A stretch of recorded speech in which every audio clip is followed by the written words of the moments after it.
Tantor Audio, a division of Recorded Books, presents Heels, Hexes and Heirlooms by Melinda Chase, narrated by Traci Odom.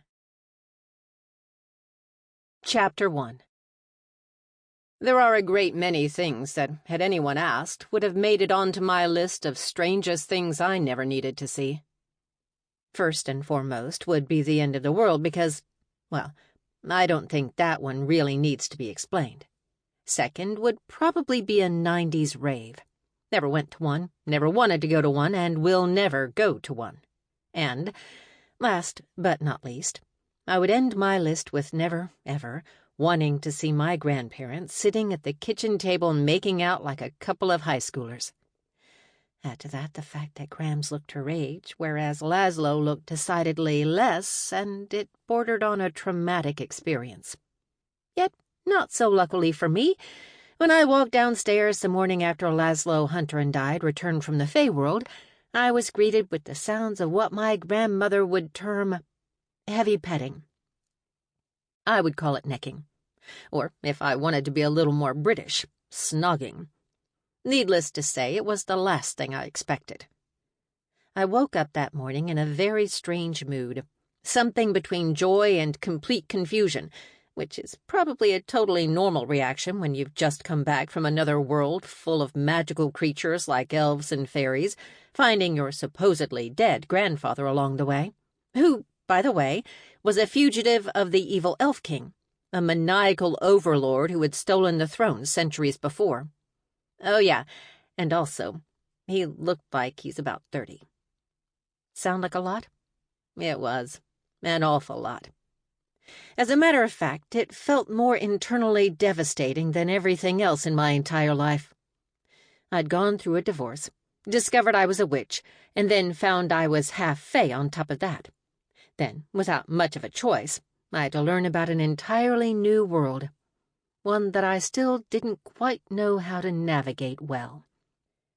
Add to that the fact that I was also dealing with an extraordinary amount of gray hairs, cellulite in places it never used to be, and boobs that were at least a half of a centimeter lower than they were 5 years before, and I was fairly sure it was a miracle I hadn't yet lost my mind.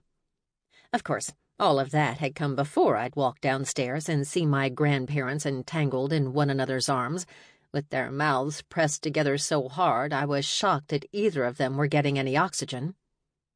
It was sweet, in a way. They'd spent 65 years apart, and now they were trying to make up for the lost time, in a very loud, very handsy, make-me-curl-up in the fetal position kind of way. I leaned against the doorframe and cleared my throat, trying to look anywhere but at the two full-grown teenagers sitting at the kitchen table. The moment Laslow saw me, he ripped himself from Graham's arms and shot clear across the kitchen, ending up right next to the sink with cheeks as red as a damned cherry tomato, scratching the back of his head as if he could wipe the memory away. Grams, on the other hand, was just sitting there laughing her witchy little butt off. "Good morning, Shannon," Laslow said, completely unwilling to make eye contact with me. "How are you doing this morning? How did you sleep?" "Good," I replied, to answer both of your questions at once. "And how did you sleep?" I admit I was in a bit of a devilish mood that morning. I strutted right by Laslow, giving him a cocky wink and jerking my head toward Grams as I went. I swear, I didn't know a living being could turn the shade of red that Laslow turned. His cheeks were so bright I wouldn't have been surprised if flames had leaped from them and set the kitchen on fire. "I slept. He made a sort of wheezing sound like a forced laugh and turned to look at Grams for help. "Oh, she's just trying to make you blush, dear," Grams told him kindly. "Don't let her get to you." Laslow turned and surveyed me with an expression that was partially confused, partially amused. "You've raised 2 children who've acquired your rather twisted sense of humor, haven't you, Adora?" he asked. "Well, I wouldn't consider it twisted, but yes," Grams grinned proudly. Outside of the kitchen, there was a sudden shuffling intermingled with my mother's very low grumbling. Grams and I shared a look, both knowing exactly what was going on. "Does she need help?" Laslow asked, springing forward to assist his child, which, had he succeeded, would have been a very, very bad idea. "No!" I cried out, grabbing his forearm before I realized how crazy it made me seem. "I just mean, I'll go." Laslow nodded, clearly disappointed that he wasn't able to help his daughter, but understanding all the same. I hardly knew the guy, but I got the sense that he was often understanding beyond belief. I slipped through the kitchen and out into the hallway where Mom was pacing at the base of the staircase, already dressed for the day. I stopped, rapidly blinking my eyes, looking her up and down to make sure I wasn't having some sort of strange hallucination. I wasn't, though.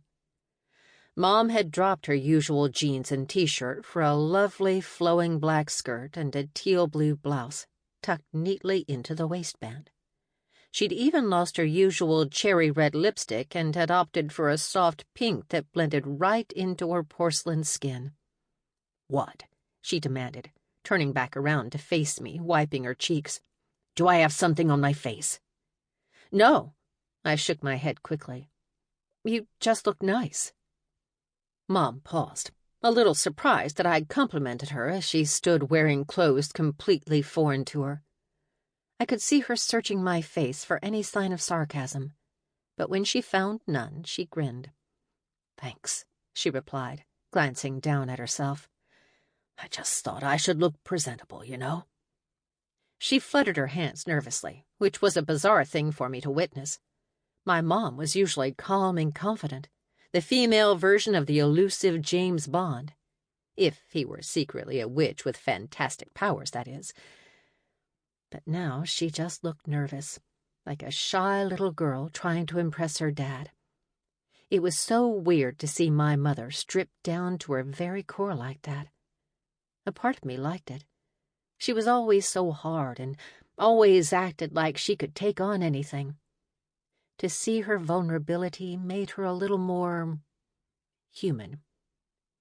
However, it also caused an unsettling feeling in the pit of my stomach. It was a bit unnerving to see that drastic of a change in someone, especially my own mother. "You look beautiful," I reassured her. "Plus, I'm fairly certain you could do no wrong in Laslow's eyes." Mom glanced up at me, but the smile I'd expected to see on her face wasn't there. Instead, she looked even more nervous than just a moment before, which made me immediately nervous too. I'd meant to make matters worse, after all. "Just not used to having a dad, I guess," she finally admitted. "Or any male presence, really." "You and me both," I laughed, coming over to wrap an arm around her shoulders and lay my head at the crook of her neck. "I have a grandfather. Isn't that weird?" "So weird." She pecked the top of my head and then patted my lower back, disentangling herself from my grip. "Let's go see what this is like, huh?" The two of us walked around the corner and entered the kitchen. Honestly, seeing the way Laslow lit up when Mom walked in the room was sort of like my own personal Christmas. The man wouldn't have been any happier if someone had given him $1 billion and named him the new King of England. Or, whatever that was in Feyland. "So, Elle, tell me about... What was it like? Sorry, I just..."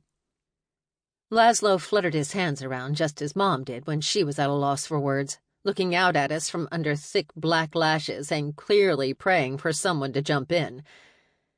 I glanced over at Mom to see that she had an expression that was almost equally awkward, minus the intense blush. Grams caught my eye, shifting as she realized how extraordinarily strange the situation was.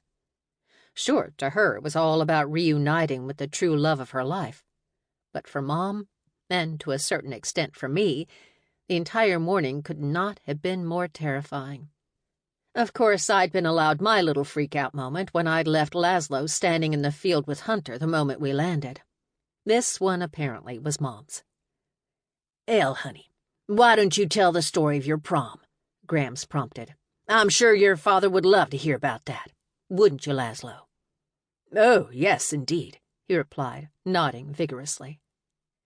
Then he paused, clearly debating something before he finally grimaced with embarrassment. "What is a prom, though?" That, at least, earned him a laugh from Mom, and she went on to tell the story of her senior prom, the one where the football coach caught her smoking weed behind the dumpster and accused her of being one of those wretched hippies. She also got laid, but she left that part out for obvious reasons. Honestly, it was one of the most awkward breakfasts I'd ever been to, and that includes the time in college where my ex-boyfriend slipped out of my roommate's bedroom and sat down next to Kenneth and me. This one took the cake, though. The whole morning took the cake. Grams and Laslow playing a ridiculous game of hidden hands, while my mother and I recounted nearly our entire lives for a man we hardly knew, who looked younger than even I was. Of course, I wasn't all that young anymore, but I didn't like to think about that. Finally, breakfast was rolling to an end. It was that moment where everyone's pushing around food that they don't really want to eat and sipping on the last bit of cold coffee. I managed to find a way to extricate myself from the situation, rather smoothly, if I might add. I told them I'd made plans with Hunter, which, in essence, was entirely true. I'd texted him the night before, saying I might need to decompress after all of the family craziness that I'd known would ensue. When I got to his place, I took a moment to inhale deeply, attempting to leave everything behind. Although, as I was well aware at that point in my life, that wasn't exactly a strong suit of mine. I was more the type to carry it with me for years and years and never let it go until, at some point, I was so filled with unchecked and unexpressed emotion that I just completely burst. Like with Kenneth. That had happened an awful lot at the end of our marriage, and it was the last thing that I wanted to happen with Hunter, because as hard as I was falling for the guy, I didn't want to mess it up. And I definitely didn't want to start yet another relationship off on the wrong foot, searching for the perfect union of souls that I'd never seen Mom or Grams receive. Part of me had to wonder, after the display Grams and Laslow had put on, if I would feel any differently had I grown up with the two of them there, instead of just Grams. I supposed I would never know the answer to that question. "Are you perseverating or considering?" Hunter's deep, soothing voice echoed off of his front porch, wrapping me in its caramel tones and making me absolutely sure that I'd made the right decision in going there. "Both, I suppose," I shrugged before I strode forward and accepted his offered hug. That was the thing about Hunter. He made me do things I'd never done before. Things like fighting an army of brazen council members and searching up the secrets of the Feyworld, sure, but also things like accepting a hug. I was never that kind of woman before him. Whenever Kenneth tried to offer me physical contact in a situation like this, I shrugged it off, forcing him away and insisting I didn't need the arms of a man. I was my own woman. I could take care of myself. "Good or bad?" he murmured into my curly red hair. I pulled back, looking deep into his steely gray eyes as if the answer to his question lay somewhere in his own expression. "I have no idea," I finally said, admitting my own defeat. "A little bit of both, I suppose." Hunter just nodded, pursing his lips, then suddenly course-corrected and spun on his heel, yanking me inside. "I want to show you something." In truth, I was so beyond stunned at the sudden change in conversation that I nearly blindly followed him, passing the living room with its single couch and TV on the floor and heading straight into his bedroom. I made a mental note to remind him that a home needed a little more than a couch and a television. Or maybe I could just go shopping for him and help spruce things up a bit and make it all feel more comfortable, so it didn't seem like he was a stranger in his own home. The moment I entered his room, though, all thoughts of redecorating flew from my mind as I saw what he wanted to show me. Books. Ones he'd stolen from the council when we'd infiltrated their headquarters. They were splayed out around his wood floors, opened to pages that were yellowed and torn, with post-it notes stuck on them in all sorts of random places. "Are you writing a dissertation?" I asked jokingly, walking over to survey one of the books. It was open to a page that, unlike the rest of the books, wasn't brown and yellowed. Instead, it seemed to almost glow from the inside, letting a soft pink light out into the room. The language was one I didn't recognize in the slightest. By now I'd made enough trips to the magical library to know Elvish or Dwarfish when I saw it, but this was completely different. It looked like the pages were filled with lines and lines of unintelligible loops, something I could only compare to Russian cursive. "That's written in the language of the pixies," Hunter explained, leaning over my shoulder. "What's it say?" I asked, slightly breathless. There were still plenty of things about the magical world that never failed to amaze me. "I've got no freaking clue," he chuckled. "I never learned to read their language. The council never thought it was all that important." "You mean they wanted to make sure you didn't learn something they didn't want you to know?" I pointed out darkly. With each passing day, I was growing more and more convinced that the council was really just a group of old unhappy witches trying to exert their psychotic power over the world of magic. "Precisely," Hunter nodded. But he was hardly even acknowledging me as he slipped past, skipping over to another, far older book open on the ground. Unlike the book from the Pixies, this one didn't have glowing pages or pretty looping writing. This book was old, showing its age with the yellowed, thick pages. The writing on it was harsh, but it was recognizable at least. "It's Elvish," I told Hunter. "Sure is." He nodded, kneeling by the book and looking at it with the sort of reverence I assumed men only saved for really good beer. "It's not just any book, though. This one tells a history, one that I thought was lost long before this. But it's not. And that's just—" He wasn't even speaking to me at that point, I could tell. The words were for the book and the book only. I knelt next to him, attempting to make some sense of what was written there, but my Elvish was lacking, and that was putting it politely. I could tell it was a drawing of some big ancient tree with a wonderful twisting trunk and large leaves that protruded from what must have been 1,000 different branches. Right at the end of each branch was drawn a larger leaf, almost like a palm, with a word written in it, and toward the bottom was a long, large paragraph full of information. "What is this?" I asked, both in awe and confusion. I had no true idea of what the text was, but something about it felt extraordinarily ancient. There was something else there, too. It was some sort of deep tugging that came right at the base of my stomach, leaving me with a deep, unrelenting desire to read the entire tome. There was a long pause, during which I truly thought Hunter might have gone suddenly deaf and not heard me. But finally he took a deep breath and turned to look me straight in the eyes. "It's your family tree." Chapter 2. Honestly, for a woman whose family tree had never extended past her grandmother's aunt, this was a big deal. But considering this family tree portrayed generations and generations of Laslow's family and dated back what I could only imagine was millennia, I almost couldn't wrap my head around it. A long moment went by where neither of us said a word. I just stared at this massive page, full of names and writing, with hundreds of little tree branches extending in all directions, shooting off into even tinier branches, showing us generations and generations of the elves who had come before me. I'd only had this feeling once before in my entire life.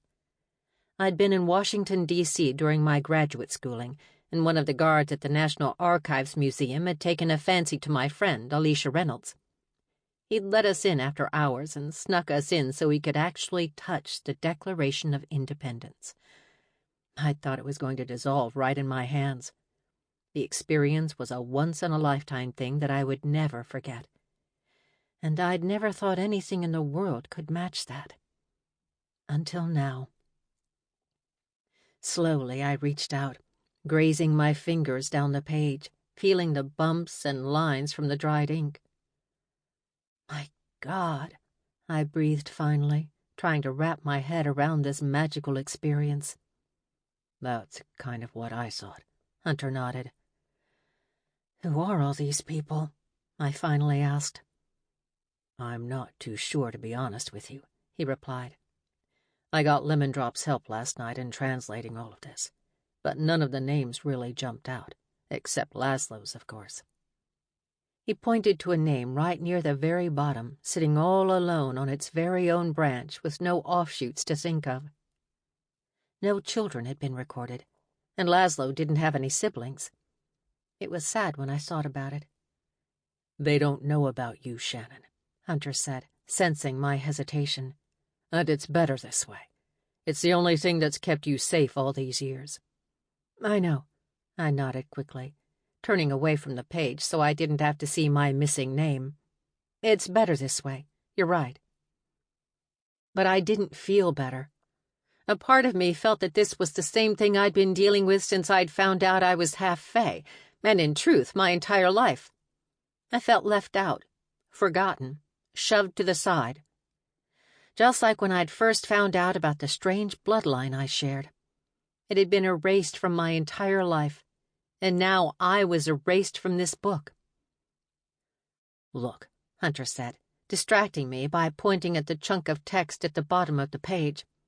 This is what's really important. It tells the history of your family. Am I secretly a princess? I asked, attempting a rather lame joke to brighten the mood. Because I would love for someone to tell me I'm actually royalty right now. Yeah, that's not going to happen, he laughed. But it turns out that your little trick with the veil runs in your family. Of course. I hadn't even stopped to think about how much sense that would make, considering Laslow had been able to tell where the veil was when he escaped from prison in the Fae world. So we've all been able to see it, I nodded. At least I don't feel like quite as much of a freak now. Though there is still that whole halfling thing to contend with. It's more than that, though, he shrugged. I'm pretty sure your family created the veil.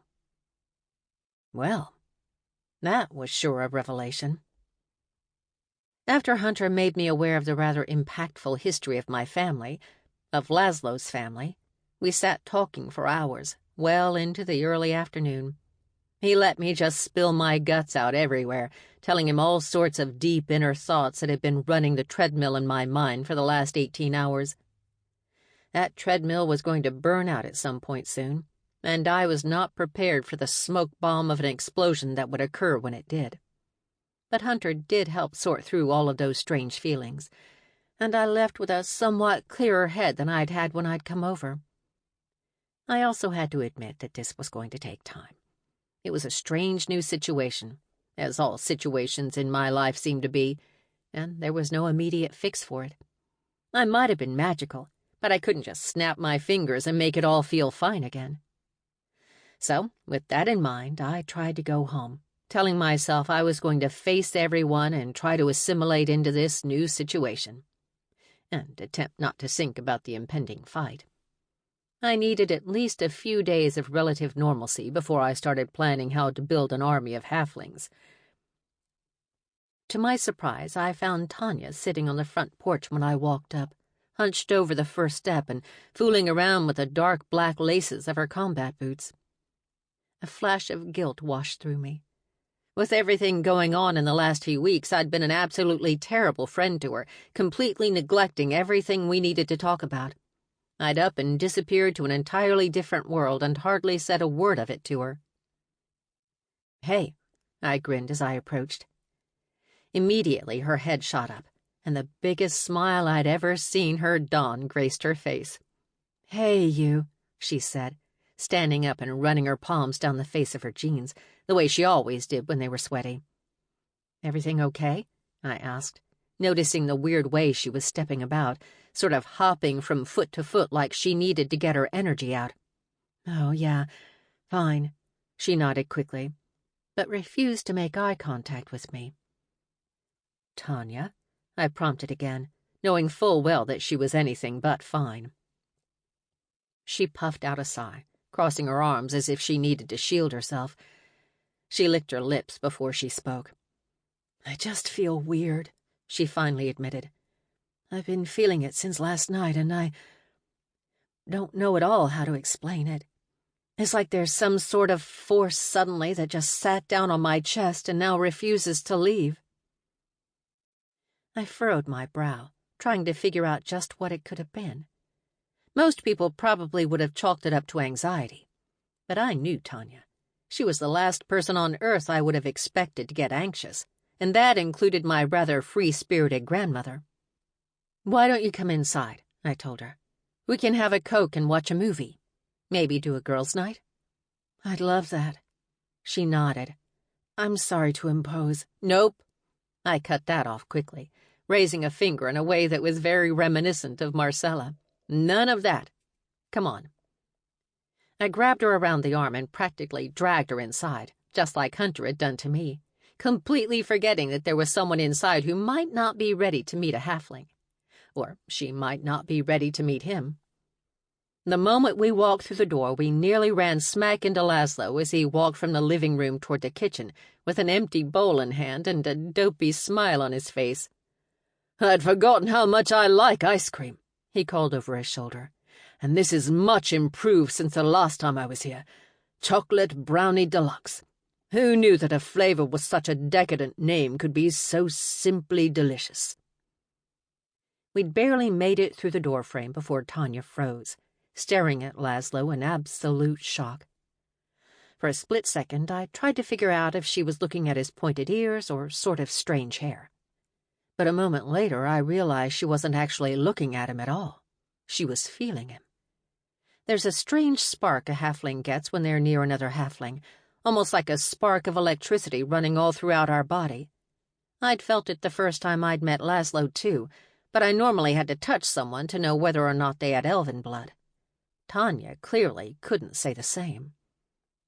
"Is he another halfling?" she asked shakily. By that time, Laslow had stopped in the middle of the hallway, empty ice cream bowl in hand, and was staring at Tanya just as blatantly as she was staring at him.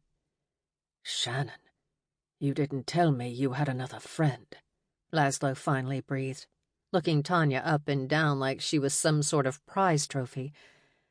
I don't know why, but the look in his eyes made me feel suddenly overprotective, and I couldn't help but step in front of her just slightly, blocking his view a little bit and turning his attention to me.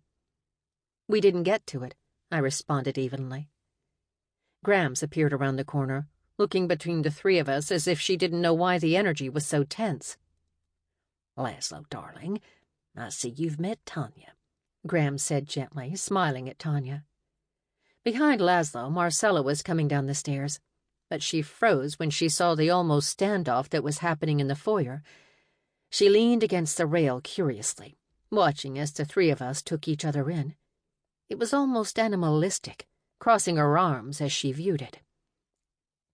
I wasn't quite sure what had taken me over, but I suddenly felt more on guard than I'd ever been in my own home. Suddenly, Laslow snapped himself out of whatever strange trance he was in and replaced the nearly terrifying look with a big old smile. "I am Laslow," he said, stepping forward and reaching his hand out to shake. "I'm so glad to meet you." Tanya, too, snapped herself out of it, though she remained slightly suspicious and still on guard. "Tanya," she replied, shaking his hand. "You're an elf." Laslow didn't answer her at first, even though it was more of a statement than a question.